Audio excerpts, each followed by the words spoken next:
Bienvenidos a todos los doctores, doctoras que vienen del extranjero y de México. Les damos la cordial bienvenida al cuarto Congreso Internacional Latinoamérica, Tradición y Globalización en el siglo XXI. Mi nombre es Álvaro Vergara, trabajo aquí en la Universidad Internacional. Bienvenidos.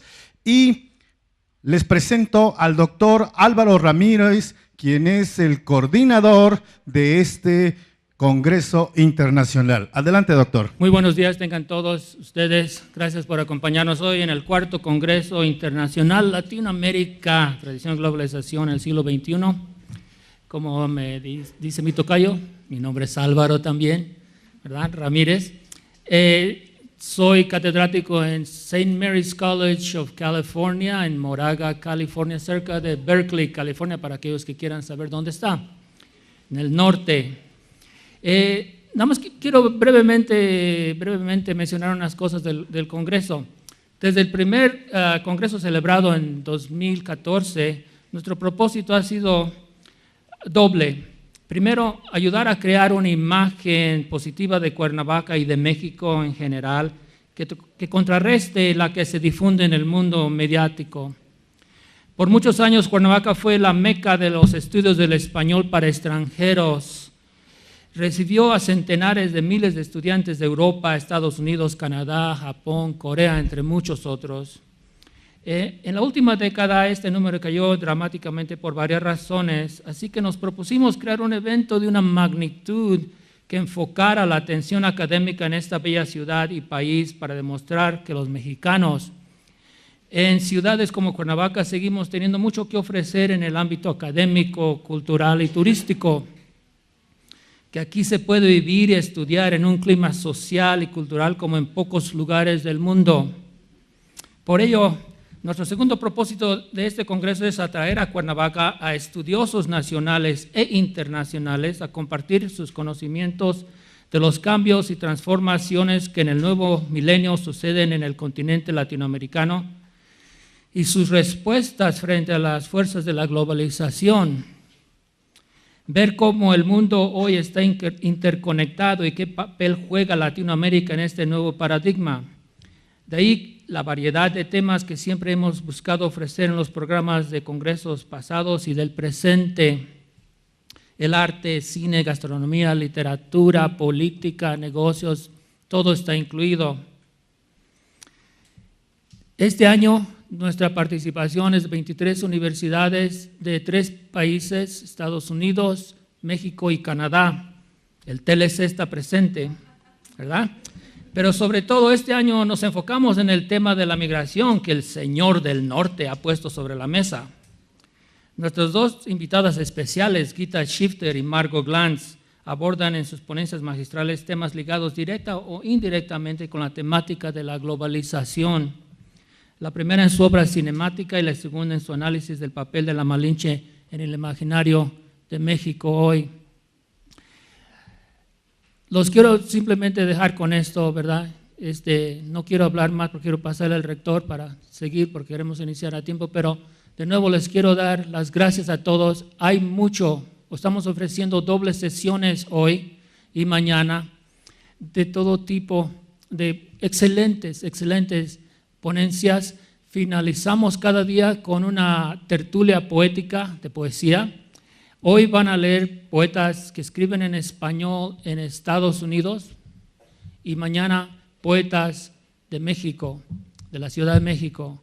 Y los invito también a que se queden en esas tertulias importantes para que vean la actividad creativa tanto en el norte como aquí en México, o lo que yo llamo el espacio transnacional al que pertenecemos muchos de nosotros. Muchas gracias.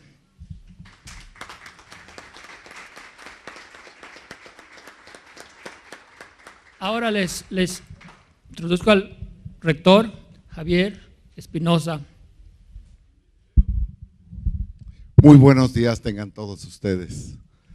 Sean bienvenidos a este cuarto Congreso Internacional Latinoamérica, Tradición y Globalización en el siglo XXI, que celebramos con mucho gusto en colaboración con su coordinador, con el coordinador de este Congreso, el doctor Álvaro Ramírez, ya se presentó, de St. Mary's College, y esta su casa, la Universidad Internacional. Esperamos que en estos 2 días de congreso tengan bastantes conocimiento de personas, conocimiento de temáticas, y que disfruten mucho de su estancia aquí en UNINTER y en Cuernavaca. Es un honor, repito, para esta su casa, la Universidad Internacional, darles la bienvenida y propiciar, apoyar para que sea un magnífico encuentro entre todos nosotros. Gracias por estar aquí.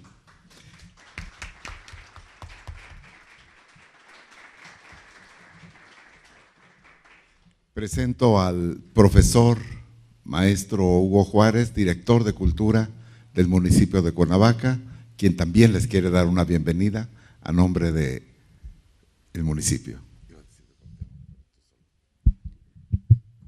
Ingeniero doctor, muchísimas gracias por la invitación. El alcalde de Cuernavaca, Cuauhtémoc Blanco Bravo, les da la más cordial bienvenida y celebra muchísimo que estemos porque yo soy de UNINTER, perdónenme, estemos haciendo esto, que no dejemos de caer a Cuernavaca en eso que el doctor dice exactamente, en contrarrestar ese ataque mediático. Muchísimas gracias por la invitación y yo creo que Cuernavaca le debe mucho al centro bilingüe y es una obligación del municipio decirle gracias, decirles que no olvidamos lo que aportaron, lo que siguen aportando a la cultura, a la economía de Cuernavaca, y me parece importante que estemos juntos aquí, tantas universidades de Estados Unidos, de Canadá, del TLC, dice el doctor, que está por acá, y bueno, encantado con las 2 palabras que le dan nombre al Congreso, ¿no? Globalización y tradición. El español no para y ya hay un término para esto que dicen glocal ahora, ¿no? Entonces, pues estamos muy locales. Bienvenidos todos, bienvenidos a Cuernavaca. Gracias por seguir creyendo en Cuernavaca. Buenos días nuevamente. Para mí es un honor que me hayan invitado a moderar esta mesa, porque para mí de manera muy en especial el tema me es muy interesante.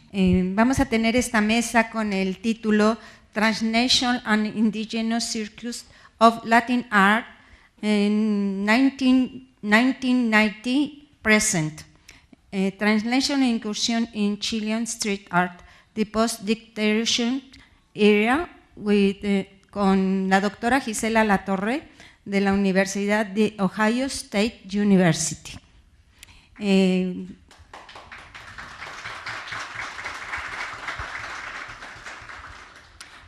segundo tema, The Colonizing Aesthetic in the Self-Portrait of Kahlo, Mendieta and Cervantes, con la doctora Laura Pérez de la Universidad de California, Berkeley.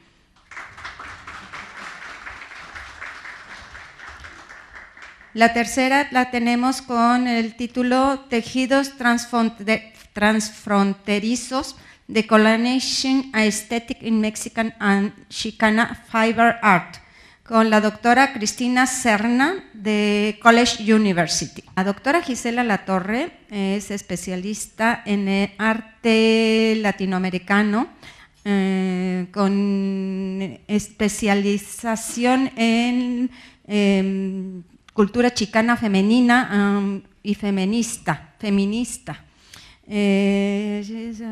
Es autora del libro Muros of bueno, mejor lo leo en inglés, of Empowerment Chicano Indigenous Murals from California and the co-author of Mural Rebels, Los Lee, Chicano Murals on their side.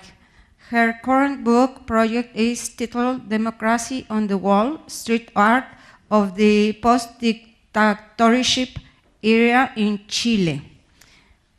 La doctora Laura Pérez es profesora de la Universidad de California de Berkeley, en donde dicta cursos sobre literatura y arte, arte ritual, visual y arte de performance especializada sobre todo en el arte del pensamiento de la mujer de color. A partir del año de 1960 es autora del libro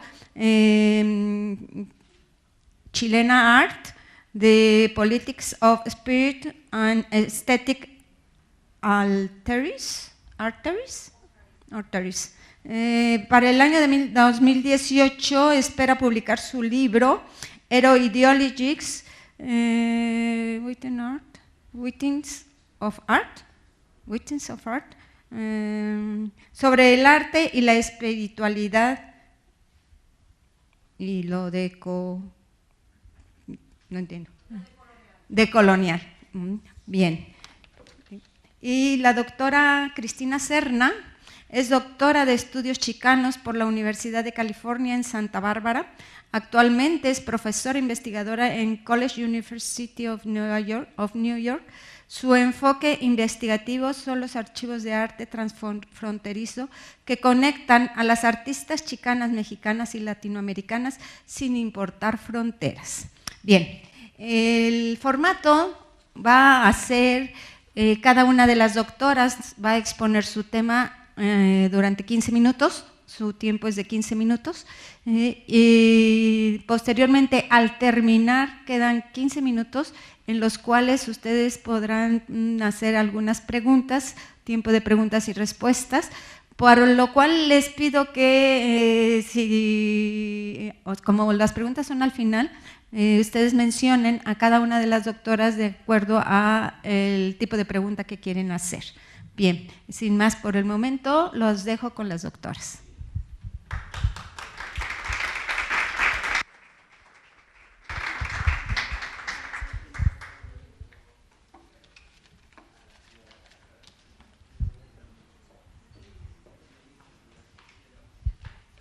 Buenos días y muchas gracias, Emma, por introducirnos, y quisiera decir que me siento muy emocionada de estar aquí en Cuernavaca y ser la primera presentación, un poquito nerviosa, pero ser la primera presentación de este congreso.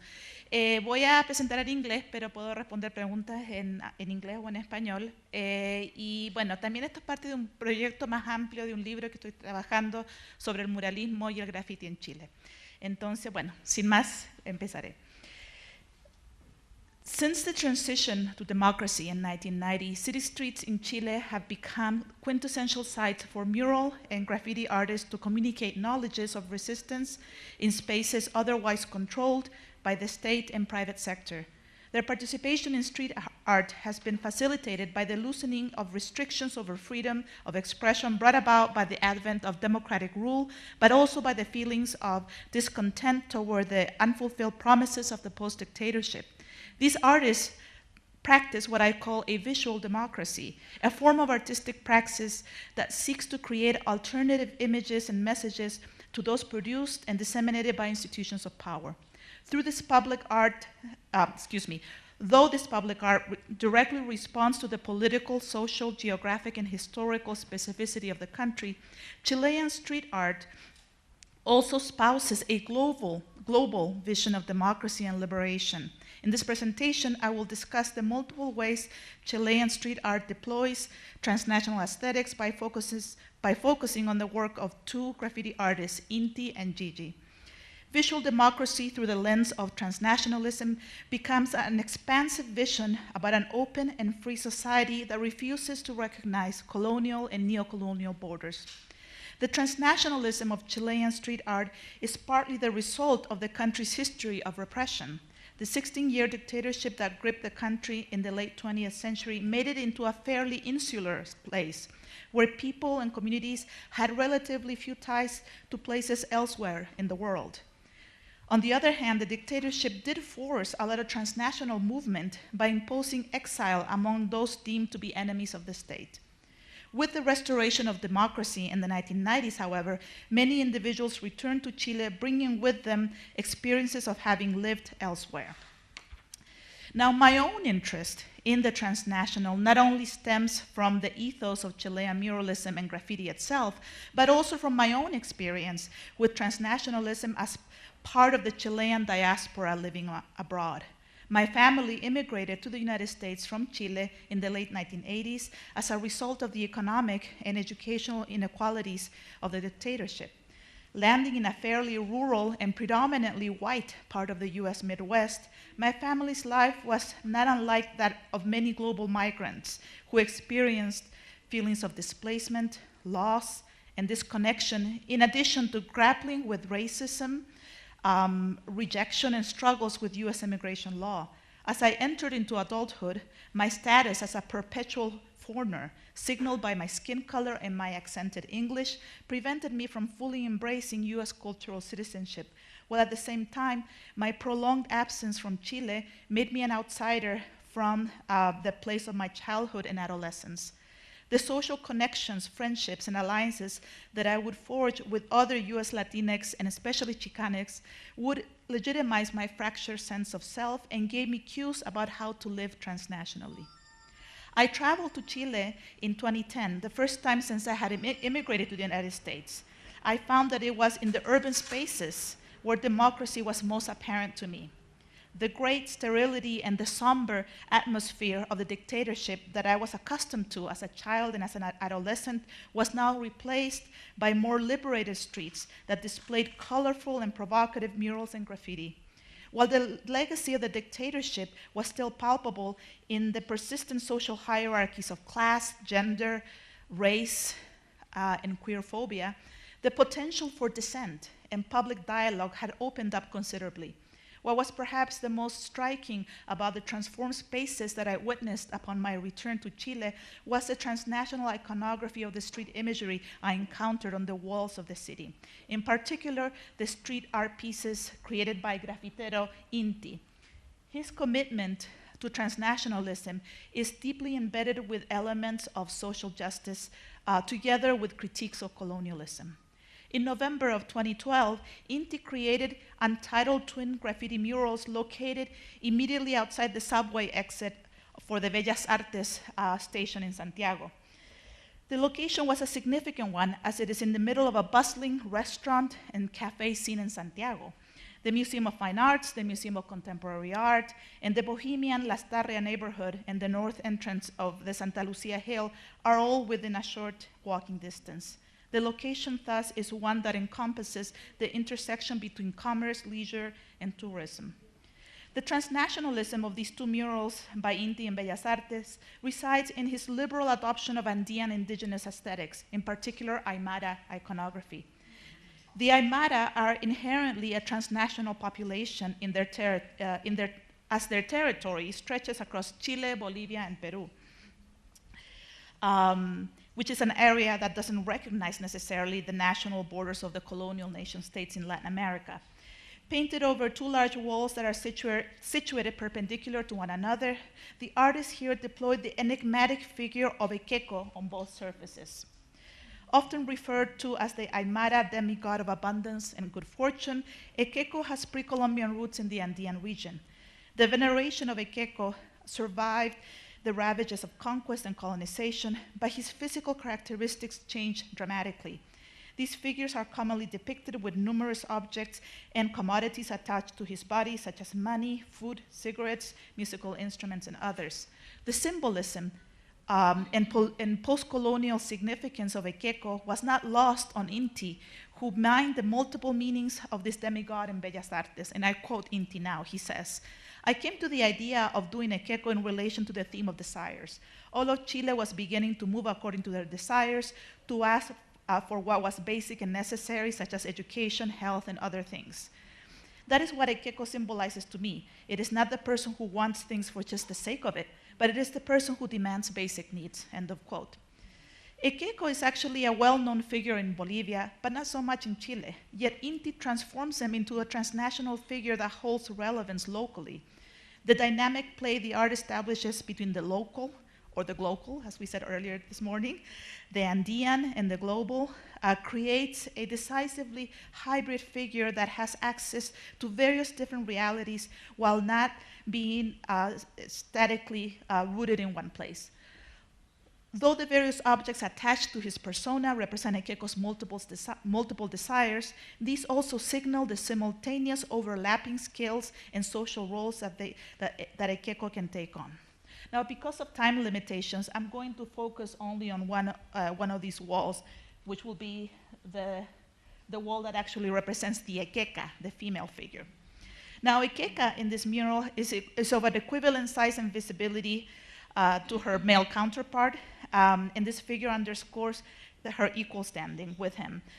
Though this demigod of good fortune, the Ekeko in abundance, is almost exclusively represented as a man, Inti found that in the course of his research that feminist activist Mujeres Creando in Bolivia had devised the Ekeka as a way to challenge the male-centeredness of contemporary Aymara ritual and practices.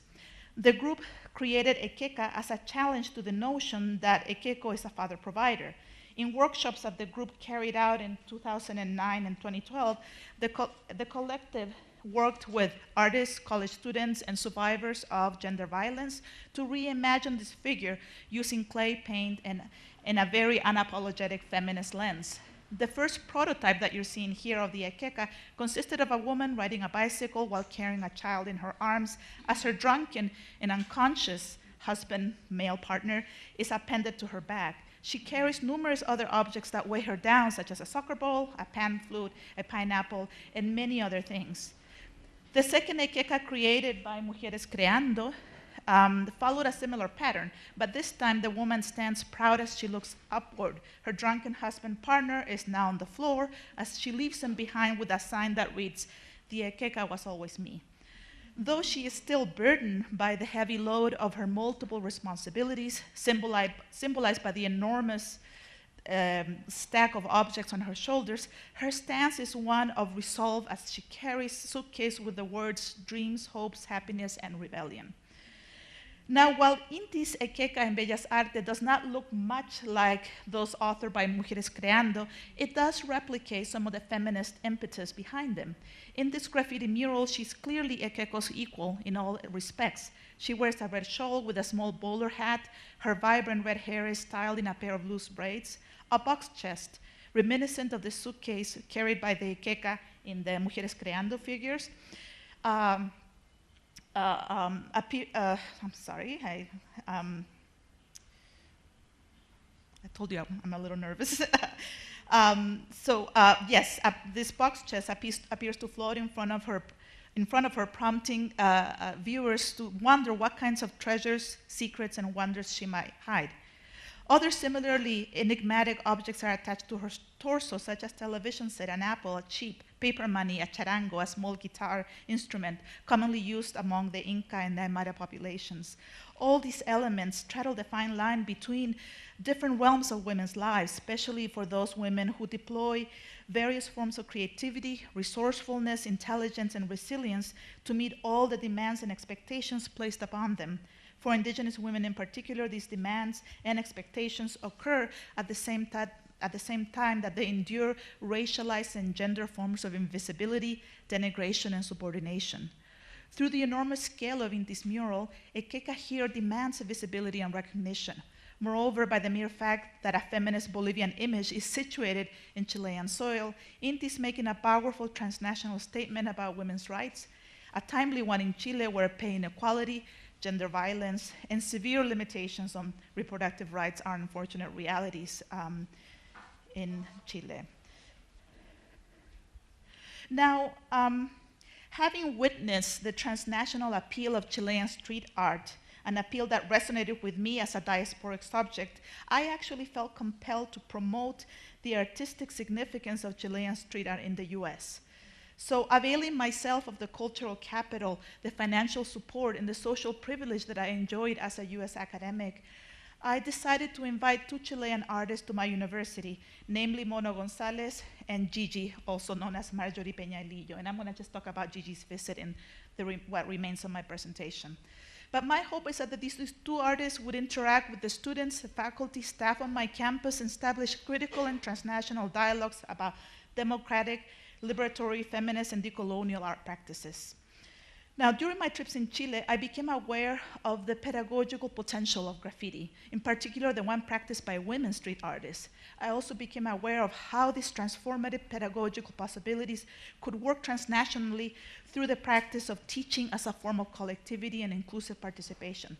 Chilean street artists, or the Chilean street artists, who brought this potential into sharpest focus for me was undoubtedly Grafitera Gigi, also known as Marjorie Peñalillo. Her practice as a street artist, coupled with her training in art and education, allowed her to engage in projects that utilize the techniques and strategies of graffiti as tools of instruction. Gigi was also heavily influenced by the writings of radical Latin American critical pedagogues, such as Paulo Freire, Humberto Maturana, and María Eugenia Calzadilla. Given the way that graffiti has been marginalized and criminalized in the United States, the notion of highlighting the pedagogical components of street art was quite radical to me. During the spring semester of 2016, Gigi accepted my invitation to my university. And during that time, I was actually the interim chair of my department. So again, I availed myself of this position of privilege. And I used that position to facilitate meaningful collaborations between Gigi and local communities in my university. The idea that Gigi could create a mural inside the departmental offices where I worked emerged organically from my conversations with my staff, and when we were talking about meaningful ways that we could enhance our own workplace while making it a welcoming environment for feminist, queer, non-white activist populations we served, be they students, faculty, staff, or other communities. Okay. The process of creating our departmental graffiti mural began with a collective transnational conversations between Gigi, the staff, and me over Skype and email prior to her arrival in the US. We hoped that the graffiti mural situated at the entrance of our offices would signal a shift in modes of thinking, indicating that those who visit our department are entering into a space that promotes egalitarian and democratic social relations between students, staff, and others in the university. Our department's graffiti mural would focus on a single allegorical figure that could speak of the feminist intellectual missions of our department. The figure would then be surrounded by various attributes alluding to local indigenous environments in the state of Ohio, where I live. Gigi's experience with incorporating Andean indigenous motifs into graffiti aesthetics in Chile proved to be quite helpful in this respect. The staff and I share various photographs and images of the local environment so that the artists could get a sense of our location while still in Chile. So that was the transnational dialogue was very important in this process. Gigi also proposed that the central allegorical figure reveal a maze of knowledge through its head, a motif that could allude to the power of feminist intellectual thought. As a result of these transnational brainstorming and dialogue sessions, Gigi created a digital sketch, which is what you're seeing here, with the overall composition and design of the mural, an image that we as a group approved. By the time Gigi arrived in the US, in my university specifically, we had established a clear path toward the vision of this graffiti mural, in addition to having forged a positive working relationship with the artist. So as soon as she arrived, we hit the ground running, so to speak. Gigi put into motion the pedagogical tools that she had developed while working collectively with communities in Chile and elsewhere. So after Gigi and I finished the preliminary preparations for the mural, Tess, who was one of the staff members, joined me and her to begin to sketch out the numerous figures using these quick sketchy lines. And while we were doing this, and I had done research in muralism for over 20 years, and this is the first time that I actually participated in creating a mural, so it was very exciting, but I was very nervous too. So we had some feelings of uncertainty came over us. We felt insecure about our ability to transfer this small digital sketch into the large scale of the format of the wall. However, Gigi had experience working and doing murals with people from all ages and artistic abilities, so she really instructed us through this process. So her approach to this graffiti mural consisted of building up the images in layers, with each deposit of paint adding greater complexity, volume, and detail to the wall surface. Thus, our next step was to paint the broad color areas of the graffiti mural. So with Linnea and Jackie and other members of the staff now joining us in our team or graffiti crew, the prospect of handling spray paint cans became very daunting. But unconcerned with our lack of experience, Gigi went to great lengths to instruct us on best practices in the use of aerosol, telling us that we should always direct the spray at an angle, that we should keep our hand, our can moving so we don't get like dripping, all those kinds of things. So what began as timid brush strokes on the wall soon morphed into an all-out aerosol attack. So that's when we were all hitting the wall. It's very exciting.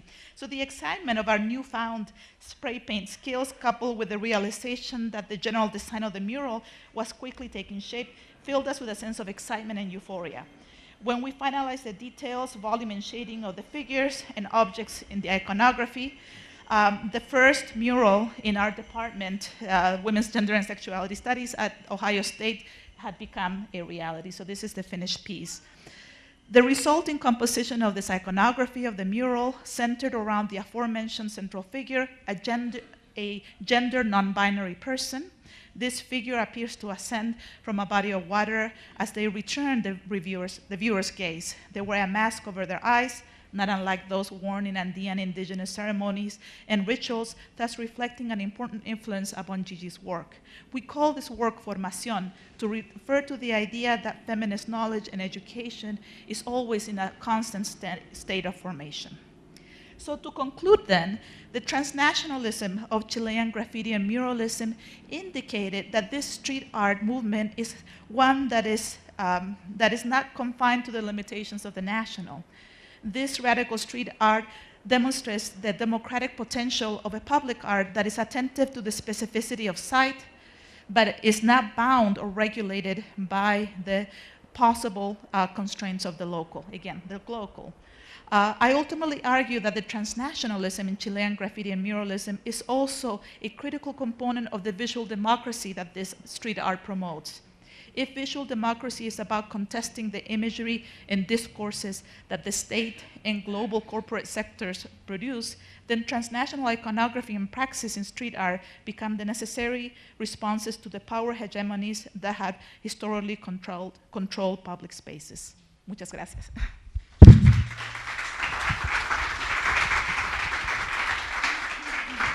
Buenos días. Es un placer estar aquí con ustedes hoy. Gracias por acompañarnos, gracias a esta universidad por tenernos aquí, a la ciudad, y unas gracias especiales al doctor Álvaro Ramírez, que nos invitó de una manera muy especial a estar aquí con ustedes. Hoy quisiera presentar una porción de un capítulo más largo que viene de un libro que esperemos que sin complicaciones se publique en el 2018. Ese libro tiene el título de Ero-ideologías, les estoy traduciendo al español, Ero-ideologías, escritos sobre arte, espiritualidad y lo decolonial. Entonces es un libro que busca explorar qué podría significar en nuestro tiempo lo decolonial, ¿verdad? Eso es muy fácil decirlo, pero algo bastante complicado, ya que existimos dentro del mundo en que existimos.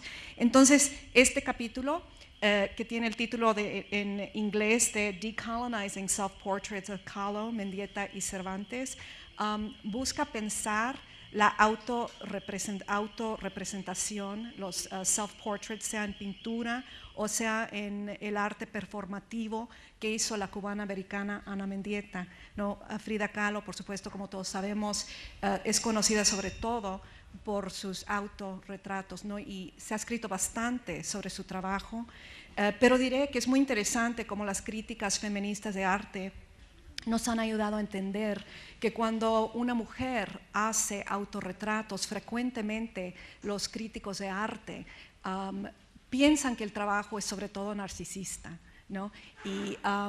Y creo que obviamente esa no es una dirección muy productiva o interesante para explorar el porqué, sobre todo cuando uno dedica su vida, ¿no? Su carrera artística de muchas décadas a explorar la autorrepresentación. Creo que es algo mucho más profundo y mucho más interesante, y el acercamiento que tomo yo en este capítulo es de tratar de entender un poco por qué estas mujeres se representan dentro de la naturaleza y como parte de la naturaleza. No habrá tiempo para comentar cada pieza, pero quisiera, a ver si podemos, esto por ejemplo es una obra, se puede ver un poco la silueta, ¿verdad? La forma que hizo Ana Mendieta dentro de la naturaleza. Les quiero enseñar muy rápidamente ahorita, esta es otra,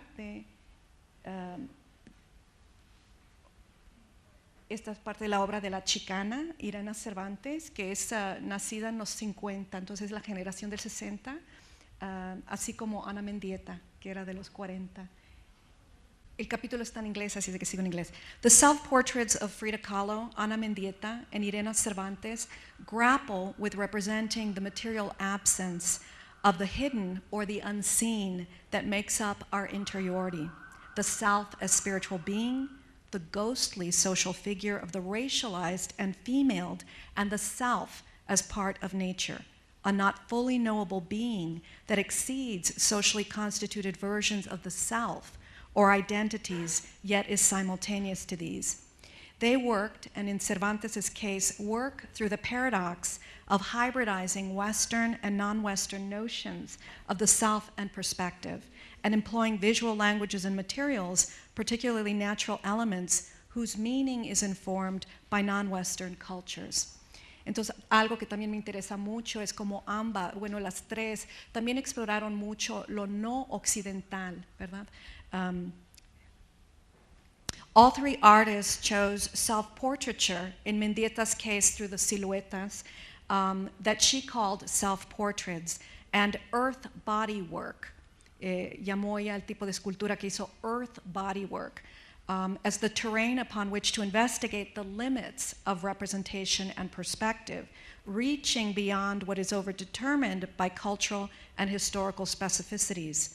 While fluent in the dominant Western art histories of their time, but as students of non-Western thought and art, all three work against the grain in examining being in ways that unmoor gendered, racialized, and other dehumanizing identities through recontextualizing the historically, socially, and culturally specific against the natural world of flora and fauna, and the life energies connecting these. In their self-portraits, all three artists center representation of the physical body or its identifiable trace within or surrounded by vegetation, other animals, or in the earth, drawing upon their study of the non-Western art and non-Western philosophies of the energetic or spiritual interdependence of all forms of being. They ultimately represent their self, and more generally, self as nature, as a part of the larger natural world, opening the personal self of self-portraiture to more general reflection on the nature of being as unknowable, as access, with respect to the social, and as literally interdependent to all other life forms. In traditional European portraiture and self-portraiture, objects adorning and surrounding the subject typically supply information about the social life and character of the person pictured. In Kahlo's and Cervantes' self-portraits and in Mendieta's siluetas, when nature is the environment in which they place their images or more abstract references to their bodies, the identity that they point to, in a sense, is elsewhere, even as it unflinchingly records the appearance of the physical self in Kahlo's and Cervantes' paintings, or the outline of Mendieta's body. And while not reserving to women a particular relationship to nature as one that reinforces sexist and racist pseudoscientific assumptions about women as essentially more like nature or more like animals, and therefore further from reason and civilization, nonetheless, Kahlo, Mendieta, and Cervantes embrace self as nature, interrupting binary and human-centric assumptions.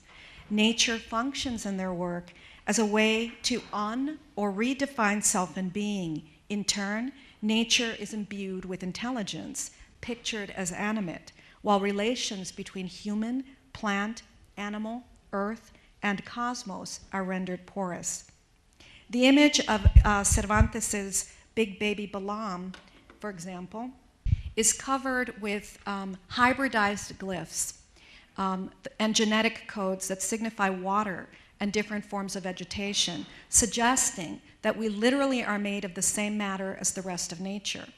Furthermore, in this piece, as in other of her self-portraits, the image of the artist's body is marked by symbols of an animal with which she identifies, thus picturing herself as a were-jaguar. Given that the jaguar is said to be symbolic of the coexistence of the spiritual and physical being in Mesoamerican cultures, picturing the human-jaguar hybrid emphasizes transformation or transformed being, something in between the human and the jaguar. In hundreds of earth body works that Mendieta produced in her Silueta series of 1973 through 81, the artist covered her body with grass, blood, flowers, feathers, stones, and mud, or sculpted her shape out of sand and earth, and filled these with forms with fire, with water, with blood, flowers. At other times, Mendieta blended her form into the diverse natural landscape that she worked in, allowing the works to be recuperated into nature. So part of her work, this is on the shore, ¿verdad? Es parte de una ribera, entonces parte de la lógica de la pieza es que la naturaleza will recuperate, ayuda, gracias. Eso, perfecto, ¿no? Y que regresará a la naturaleza la pieza, ¿no? Es parte de la lógica.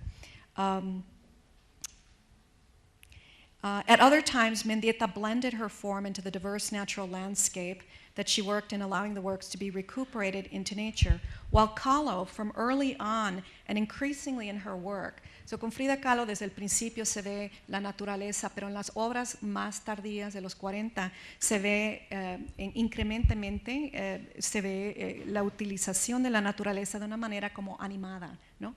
Y se nota aquí, por ejemplo, en la trenza con un poco de como vida, ¿no? Que anima lo que supuestamente no está animado.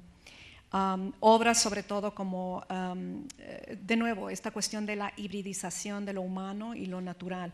So aquí vemos, conocemos piezas de ella, hybrids of human and plant, human and deer, those are very famous pieces, or the self-portrait with thorn necklace and hummingbird.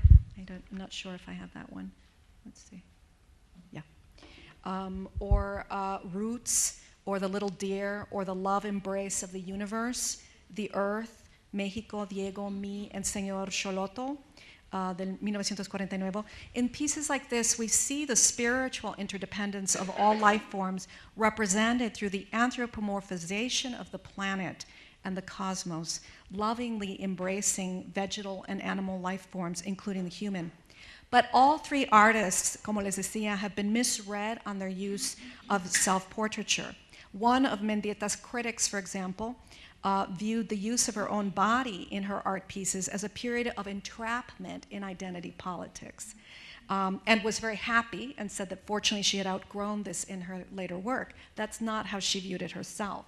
While an art critic writing of Los Angeles-based Irena Cervantes' self-portraits suggested that her ongoing use of the genre represented some sort of narcissistic trap. And Kahlo's self-portraits have been used to psychoanalyze the artist as narcissistic, with her art, her persona, and her relationships reduced to signs of pathological fragmentation, neediness, insecurity, and ostensibly crucial keys to interpreting her artwork. Bueno, sigo, I have pages and pages of like actually citing the critics and then responses to the critics. So there's no need to torture you with that. Let's see. Okay, entonces sigo aquí. So I think that part of one of the interesting ways to approach the use of self-portraiture or self-representation is kind of to ask ourselves, for example, when you see this piece, you know, I think maybe one of the most obvious things, quizá una de las cosas más obvias que uno puede decir cuando ve una obra como esto, es que una representación como fotográfica es impedida, ¿verdad? Con los glifos, las imágenes como estilo tatuaje.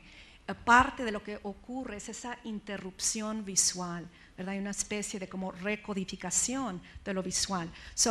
Como digo, creo que una manera muy productiva al analizar el trabajo de estas tres artistas es preguntarnos how to perform the apparently self-evident, right? The self-portrait, right? El autorretrato parece ser algo tan evidente. Entonces, ¿cómo hacer, verdad? ¿Cómo actuar, cómo crear, perform el autorretrato de una manera que interrumpa, que funcione de una manera que familiarice, lo normativo, ¿verdad? Precisely in order to render the subject human against centuries of dehumanizing, gendered and racialized representation and erasures as fact. Right? Entonces, una manera de interrumpir lo normativo visualmente, pero que en realidad es algo que es muy construido históricamente, culturalmente, socialmente, y que racializa de una manera que también muestra la manera en que género es algo racializado. Entonces creo que son parte de las estrategias, cuando menos en el trabajo de Irena Cervantes, y aunque no lo parezca en el trabajo de Ana Mendieta, porque se parece ser un trabajo mucho más abstracto, pero la manera en que se le tomó a Ana Mendieta cuando llegó de Cuba a Estados Unidos fue de interpretarla como negra, no solo mujer de color, sino como negra, ¿no? Entonces, creo que mucho de esto tiene que ver con estrategias de cómo interrumpir lo que uno cree que sabe según la manera de leer el cuerpo mismo, ¿no?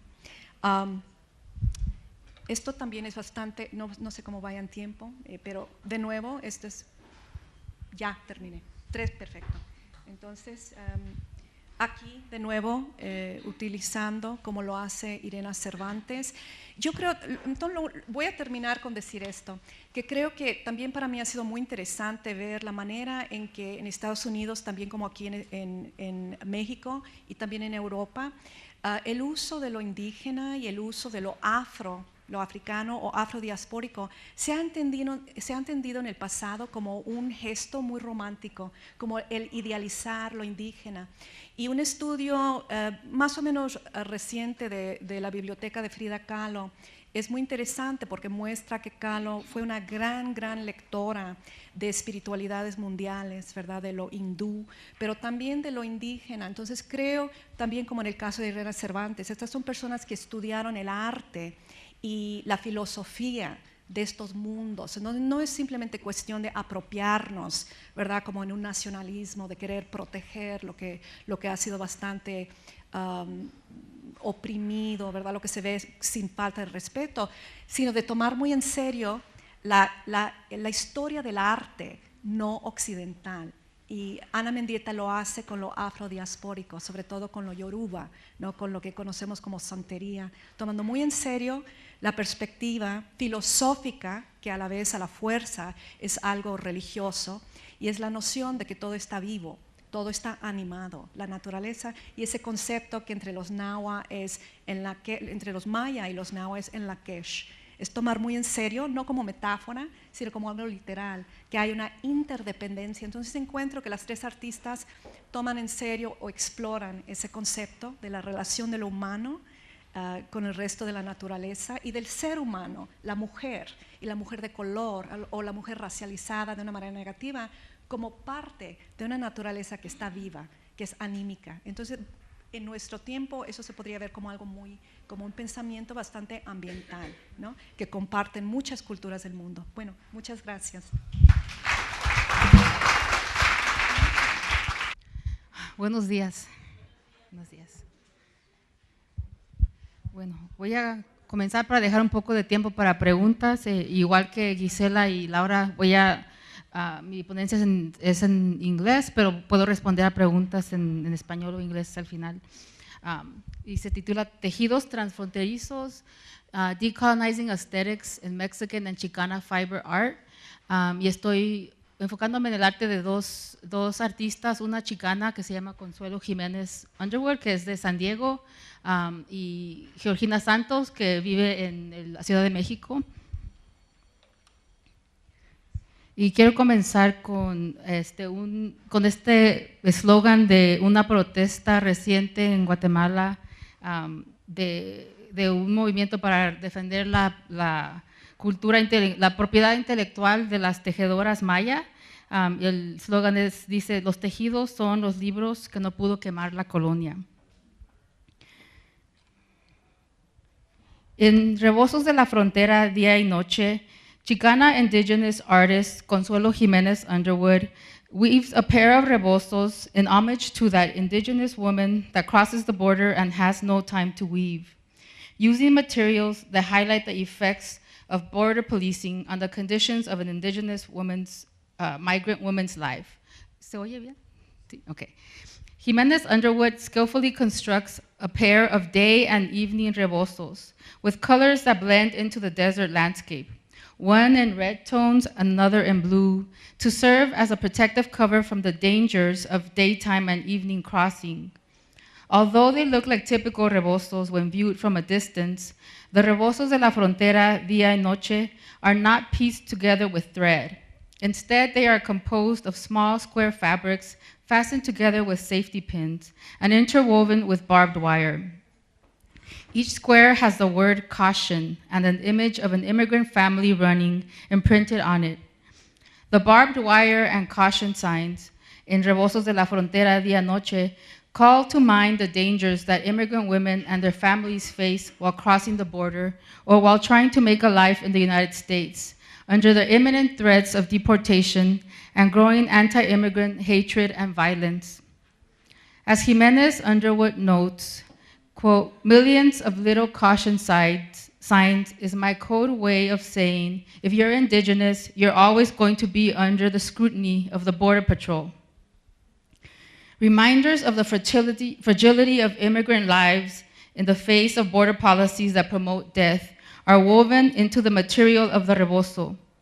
For instance, the pieces of fabric that make up the rebozos invoke the articles of clothing that are left behind in the desert or on the bodies of migrants who die while crossing.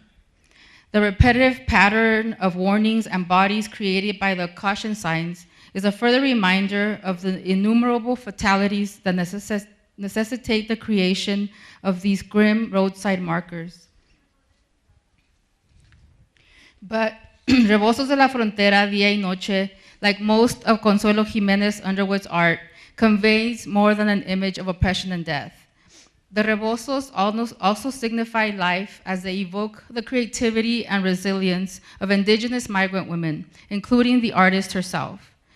Underwood's use of safety pins and wire as a means of holding the rebozo together highlights immigrant women's ingenuity and strength in the face of precarious conditions. Her use of tough, unconventional materials reflects the capacity that immigrants have to create art, dignity, and beauty out of difficult circumstances. The safety pins and barbed wire also lend weight to the rebozos, giving them a shield-like quality that make the Rebozos de la Frontera into a creative form of armor to aid indigenous Mexican women in their dangerous border crossings. In her book, The Decolonial Imaginary, Chicana theorist Emma Perez asserts that, quote, to settle upon Chicano experiences as only immigrant erases a whole other history, the history of diaspora, of a people whose land also shifted beneath them. Consuelo Jiménez Underwood's art enacts a decolonizing aesthetic that responds to this erasure by making the colonial production of borders into a key focus of her art. As a Chicana artist of Huichol descent whose family migrated from Mexico to California, Jiménez Underwood belongs to what La Red Chicana Indígena describes as, quote, one of the many indigenous nations in diaspora who through a 500-year project of colonization, neocolonization, and de-Indianization have been forced economically from their place of origin, many ending up in the United States, end quote. Consuelo Jimenez's art represents the experiences of indigenous people in that diaspora, who are not often recognized as indigenous due to dominant US and Mexican racial constructions of mestizo and illegal alien subjects. Jimenez Underwood uses her art to challenge the colonial mapping practices that imposed new borders and boundaries upon indigenous lands and bodies, while questioning the ecological devastation of these artificially erected borderlines. Her artworks are decolonial cultural texts grounded in land-based indigenous ways of thinking. Additionally, as the art critic Clara Roman Odio asserts, by acknowledging these cultural, economical, and environmental borders, Jimenez Underwood makes evident not only forced colonial expansion, but also how first versus third world and north versus south divides are the result of colonial legacies. I follow Consuelo Jimenez Underwood's challenge to the colonial mappings of the US-Mexico border, visible in these and other series, by looking outside the boundaries of the United States to examine Jimenez Underwood's Chicana Indígena art production, alongside that of contemporary indigenous mestiza textile artists in Mexico. Specifically, I examined Consuelo Jimenez Underwood's art in relation to the work of Georgina Santos, a feminist fiber artist who has worked with communities of weavers in the states of Puebla, Mexico, and Zacatecas. Jimenez Underwood and Santos are two artists of indigenous Mexican descent who live within the boundaries of different nation states, each shaped by what Josefina Saldaña Portillo describes as the distinct racial geographies of Mexico and the United States. Despite being situated in differing racial geographies, these two artists share perspectives as indigenous mestiza artists who use weaving and fiber to create art that challenges Eurocentric definitions of art through a lens that centers indigenous epistemologies and practices. How does applying a transborder analysis to the art of Mexicana and Chicana fiber artists expand our understandings of the way that decoloniality is articulated through the diverse knowledge systems of indigenous mestiza women across the continent? By pairing Jimenez Underwood and Santos's art, it allows me to contextualize these decolonial epistemologies and art practices in a larger hemispheric perspective. Taken together, I believe their art contributes to what I conceive of as a trans-border archive that illuminates the distinct yet interconnected struggles of indigenous and mestiza women and artists across the continent. Like Jimenez Underwood, Georgina Santos uses fiber art to examine the aesthetics and conditions of indigenous and mestiza women's lives. In her series of paper rebozos titled Bajo el Rebozo, Santos approaches the rebozo as a symbol that invokes sexual, cultural constructions of women's bodies, especially as these are evoked in everyday misogynist language and culture. In contrast to Consuelo Jimenez Underwood's ornamental rebozos, Santos's rebozos appear almost bare, devoid of both weight and color. The fibers in her installation, which include paper, yarn, and fabric, present a deconstructed rebozo that hangs from the gallery's ceiling raft. One has to approach the rebozo pieces closely to perceive their hidden messages. ¿Qué hay debajo del rebozo? What does this cultural shroud cover? In Bajo el Rebozo, Santos strips away the color, fabric, and ornamentation to reveal the messages that are directed at women who wear this garment. Santos created her rebozos out of long pieces of white Japanese bark paper. She embossed subtle designs on each rebozo with a popular saying or dicho that reveals the misogynist language, that misogynist language is as common and normalized as cultural garments like the rebozo. The dichos on the rebozo include statements that liken men's treatment of women to their treatment of everyday objects, using sexualized humor that reinforces violence against women. So en los rebozos, no se puede ver en la foto, pero está como engravado dichos populares. Voy a leer algunos de ellos en español. Entonces uno dice, por ejemplo, por la mañana a la siembra y por la tarde la hembra. Otro dice, el papel y la mujer sin temerles a romper. Y estos son dichos que ella había escuchado en las comunidades donde trabaja, nomás dichos populares, que quería pues no enfocarse en la violencia que está inherente en esos dichos. Otro, la mujer y el melón se calan por el pezón, y así, ¿no? Santos lifted her rebozos to uncover the violence that has become normalized in the popular language and humor of the everyday. In her early political art, Santos struggled to create images that could bring attention to the violence against women without objectifying them, and without denying women's ability to represent and speak for themselves. As a feminist activist concerned with the violence directed at women, and especially indigenous women in Mexico, Santos began to question the power dynamics that are inherent in any representation of subaltern others, even when done in the spirit of solidarity.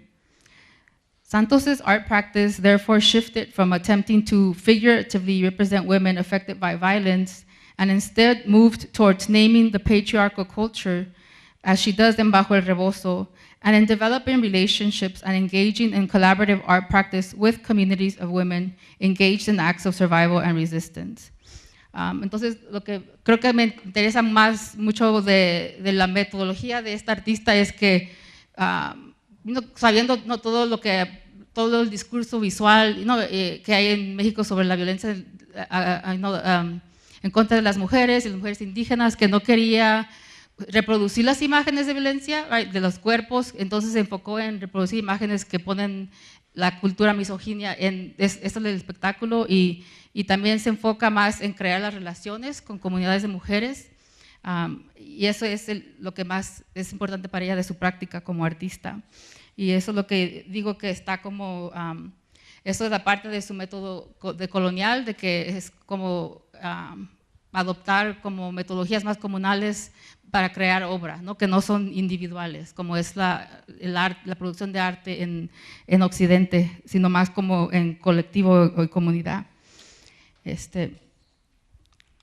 ¿Cuántos me queda? Ok.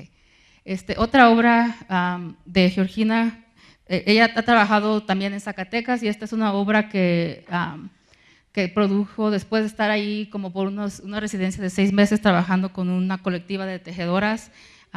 Trabajado con ellas y ellas crearon una exposición colectiva, y esta es una de las obras de ella. Voy a leer un poco sobre esta obra y luego a concluir. Esta obra se llama Venas sin memoria, o con memoria, perdón.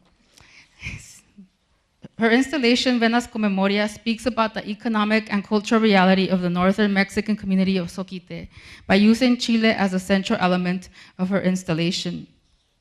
Chile has been one of the primary means of economic survival for the inhabitants of Soquite, a rural community in Zacatecas that has seen a rise in migration as Chile cultivation no longer supports the local economy.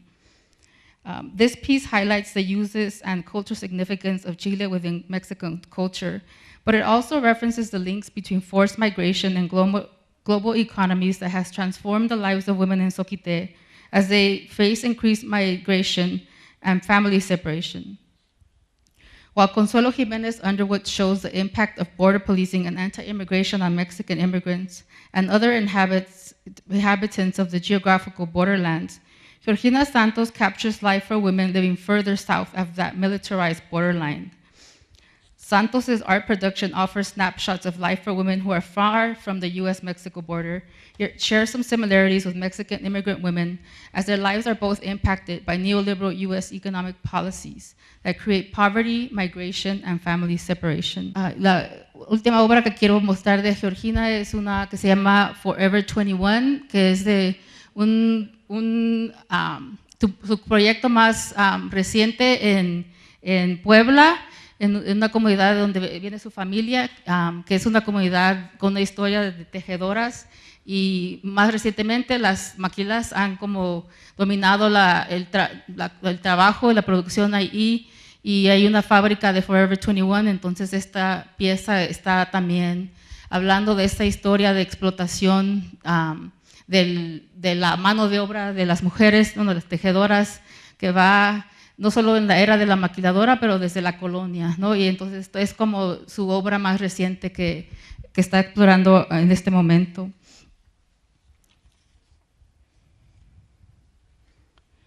It's no surprise that textile art is one of the forms through which indigenous weavers and other artists of indigenous and mestizo descent challenge the dominance of male-defined Eurocentric aesthetics, along with the commodification and appropriation of their work and labor by Western art and fashion industries.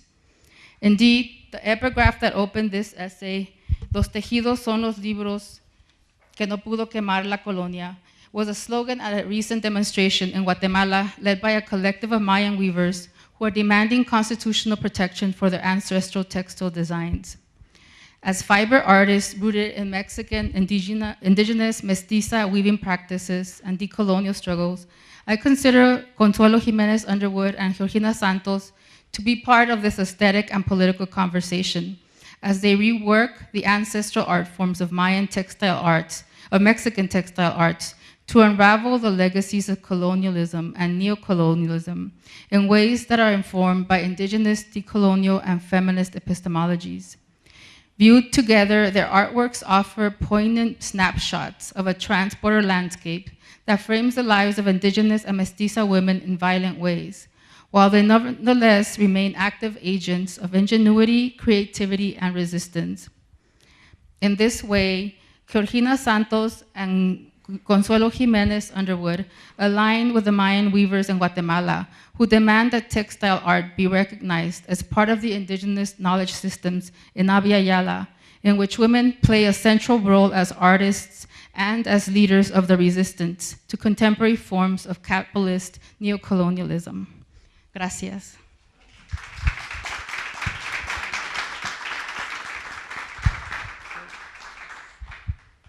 Bueno, entramos en la sección de preguntas y respuestas. ¿Alguien quiere hacer alguna pregunta a las doctoras?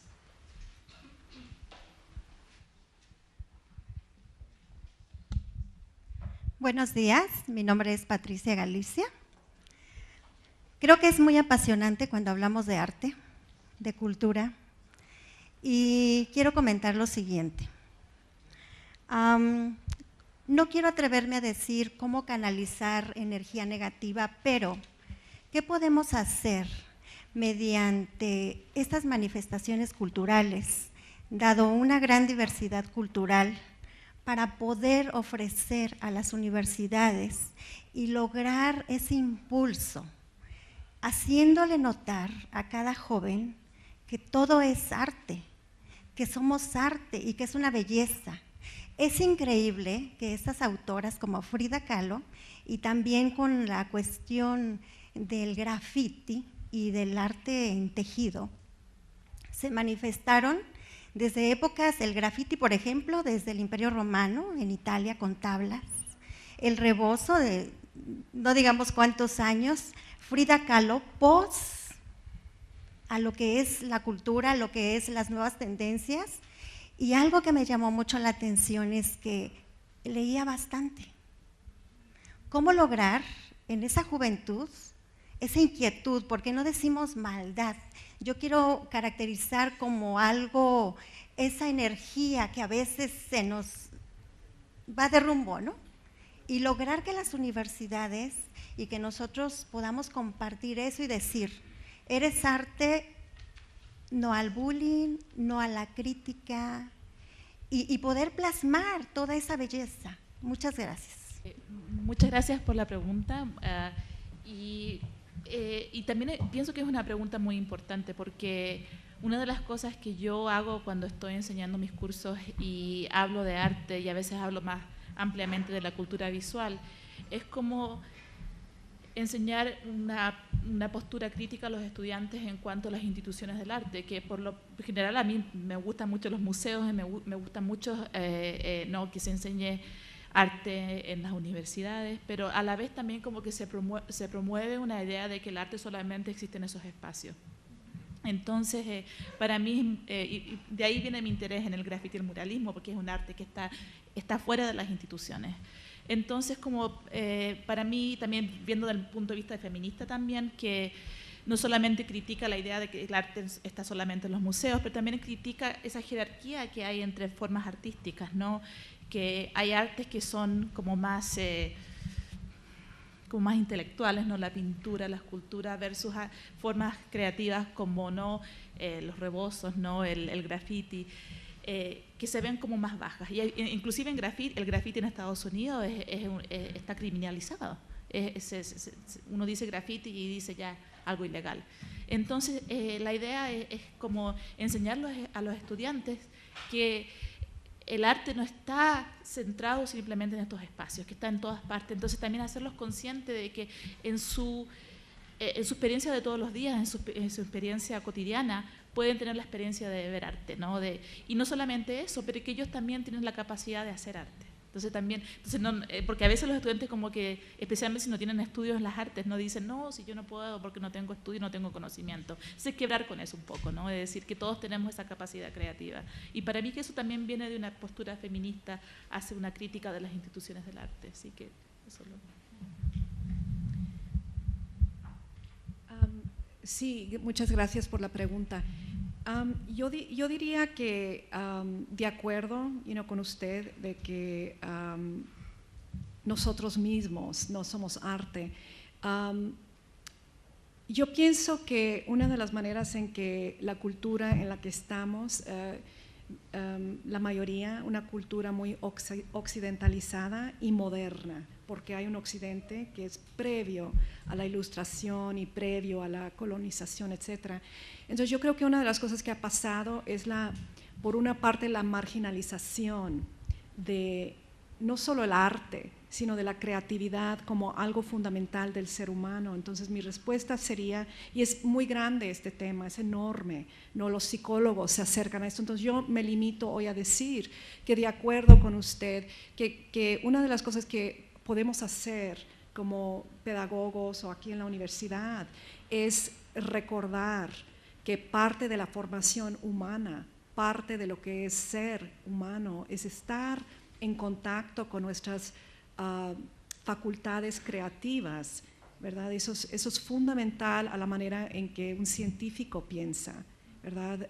Ser creativos es fundamental y tiene consecuencias importantes.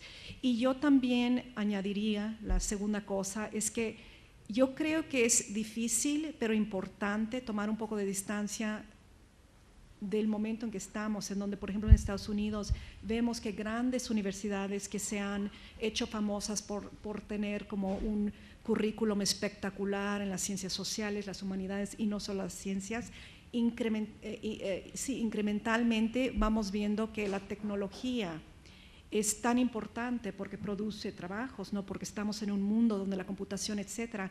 Entonces lo que pasa es que estas grandes universidades, la gente pregunta, ¿de qué sirve la filosofía?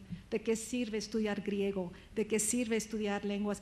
Y tenemos que recordar en la universidad que la universidad es universo, es historia del ser humano, ¿no? Entonces esa es nuestra obligación, recordar que el proyecto no es solo inmediato y que sí es cierto que científicos y ingenieros, etcétera, van a tener poder en nuestro mundo en esta etapa. Entonces esperemos que también tengan el tipo de educación que sabe entender la importancia al ser humano y a la cultura humana, ¿verdad?, de las artes. Y creo que eso empieza desde primaria, ¿no? Pero no termina. Gracias por esa pregunta. No sé si hay otras preguntas, creo que ya la contestaron bien. Bueno, buenos días. Es un comentario muy rápido, pero también es una pregunta que tiene que ver con lo que están comentando. Me interesa la palabra y la imagen, me interesa el graffiti en Sudamérica, el cine en Sudamérica, es una de las puntas de lanza que estamos teniendo ahorita en la cultura universal por el efecto globalizante que tiene. Pero cuando ustedes mencionan lo de la mujer, la presencia del arte de la mujer, mi pregunta tiene que ver con eso. En la antigüedad y con las diferentes pinturas rupestres, con el arte que se ha descubierto por medio de la tecnología, siempre se tiene la idea de que fueron hombres los que pintaron, y realmente creo que es un error fundamental que parte de ahí, como el hecho de la idea de la universidad, de lo universal. No es una idea europea, es una idea del ser humano globalizante o globalizadora que empezó desde siempre. La comunicación entre las tribus o las tribus autóctonas en el mundo es muy relevante y la pregunta tiene que ver con eso, de qué manera esa reapropiación europea de los modelos arcaicos o de la antigüedad está teniendo un efecto en estos centros tan exclusivos, tan racistas como son las Ivy League, que han entrado por la presencia de los cambios en el planeta y con la presencia del grupo humano más mayoritario, que es la mujer. ¿De qué manera se ve esto? Bueno, yo lo comento y quisiera que ustedes lo comentaran porque lo he visto en arquitectura, en pintura, en fotografía. Flor Garduño es un trabajo impresionante. Las arquitectas, estoy hablando a nivel mundial, tienen una visión increíble. No es tanto la imposición como el Museo Soumaya, que es muy vanagloriado, pero que es ridículo.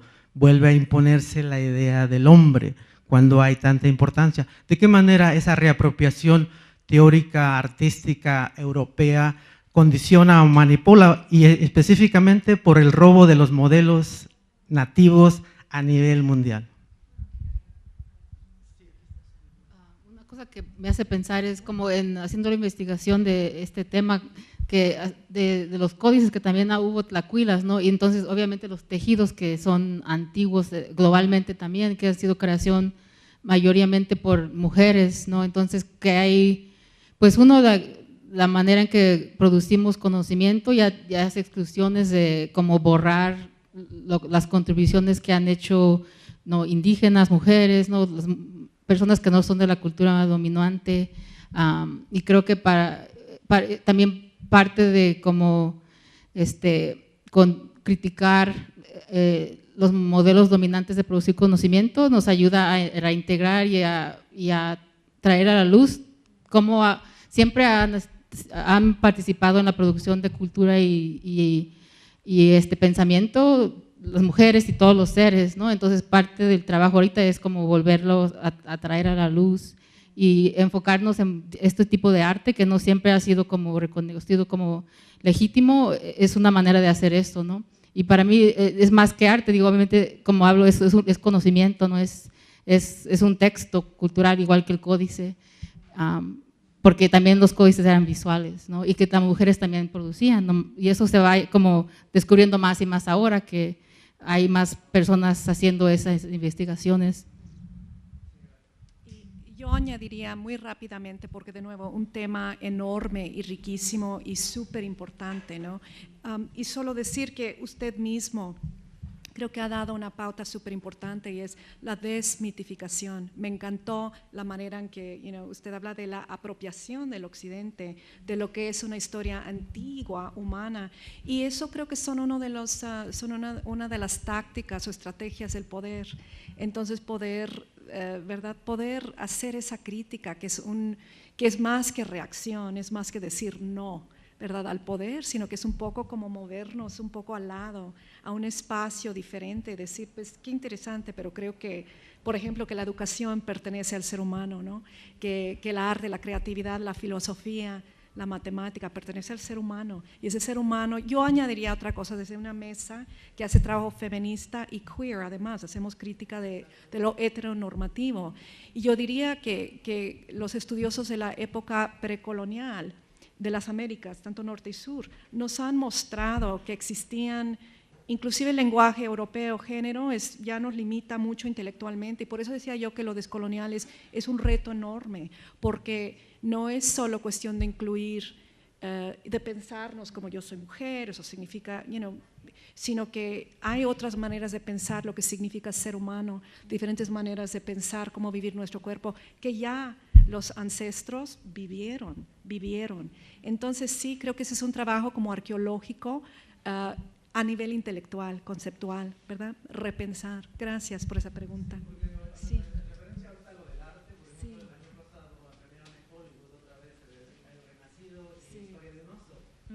Sí, de Chile. Exacto. Sí. Yo quería comentar sobre el problema de la apropiación, porque yo creo que igual, o sea, para mí es muy diferente como las artistas y los artistas que mostramos hoy, lo que hacen ellas, ¿no? Con, no sé si lo voy a llamar apropiación, pero con su uso, no sé, todavía estoy buscando una palabra, para mí es muy diferente de cómo, por ejemplo, los estados neoliberales se apropian de las culturas no occidentales para promover no ideas nacionalistas o para promover ideas neoliberales, que para mí se usa de una manera muy política y también desde un punto de vista fuera de las instituciones. Entonces, para mí que es diferente. Pero siempre está ese problema de la representación, ¿no? Y creo que mi colega, la doctora Serna, también habló de ese problema cuando estaba hablando del tema de la violencia contra la mujer. Entonces, ¿qué pasa, no, cuando uno quiere hacer una obra sobre la violencia en contra de la mujer o en contra de temas de género, que también abarca la violencia en contra de las minorías sexuales, por ejemplo? ¿Cómo hacer una obra sin reproducir otra vez la violencia misma, ¿no? Entonces, el tema de la representación para mí siempre es un tema como peligroso, inclusive para las artistas que tienen una postura muy progresista en cuanto a temas de género, porque siempre hay que estar muy cuidadoso de no reproducir la hegemonía. Y para mí que ese es un tema que siempre es un tema como de peligro o de cuidado, ¿no? Porque hay que estar constantemente consciente de que eso siempre es un peligro, ¿no? Y el artista siempre está con una posición de poder en cuanto a lo que se representa. Sí. Bien, muchísimas gracias. Desafortunadamente no podemos continuar. Damos las gracias a las doctoras.